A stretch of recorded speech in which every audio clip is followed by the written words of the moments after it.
تفتكر في بلد في أفريقيا لحد دلوقتي ما فيهاش إنترنت في البيوت؟ بلد سكانها بيتجندوا في الجيش مدى الحياة.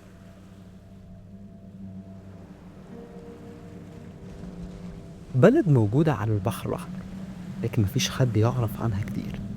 بلد قفلت على نفسها لسنين وسنين، ومع ذلك مليانة مناظر طبيعية تخطف العقل. النهاردة هناخدك في رحلة لأريتريا، اللغز اللي ما بين الجبال والبحار. أريتريا كانت مستعمرة إيطالية في أواخر القرن ال19، وبعد الحرب العالمية التانية دخلت تحت الحكم البريطاني، وبعدها انضمت لأثيوبيا.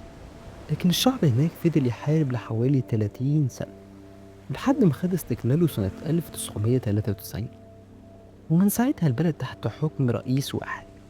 العاصمة أسمرات من أجمل المدن في أفريقيا، وبتتقلب أحيانا لروما الصغيرة عشان فيها مباني على الطراز الإيطالي من أيام الاستعمار. كنايس، كافيهات، عمارات كلاسيك هتحسسك إنك ماشي في شوارع أوروبا بس بجو أفريقي. غير أسمرات عندك مدينة مسمار الساحلية اللي بتطل على البحر الأحمر، وفيها أسواق قديمة وشوارع ضيقة معمولة من الحجر. جواها بحر شرقي مع لمسة أفريقية أصيلة. خليج ديليك في إريتريا بيضم أكتر من 200 جزيرة، معظمهم لحد النهاردة بكري. مفيش سياحة تجارية نهائية. مية صافية بشكل يخليك تشوف الشعب المرجانية وانت واقف على الشاطئ.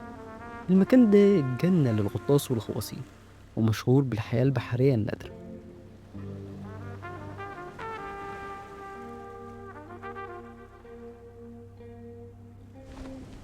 غير البحر والجزر، إريتريا فيها جبال عالية، أهمها جبال أمبار اللي بتوصل ارتفاعها لحوالي 3000 متر.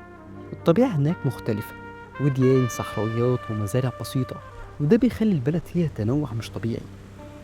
إريتريا بلد غامضة، صحيح مش سهل تزورها بسبب القيود والسياسيات، لكن اللي بيشوفها بيقول إنها من أجمل الأسرار الخفية في أفريقيا. بلد فيها بحر زي الكريستال، وجزر زي الجنة، ومدن بطابع أوروبي في قلب القارة السمراء.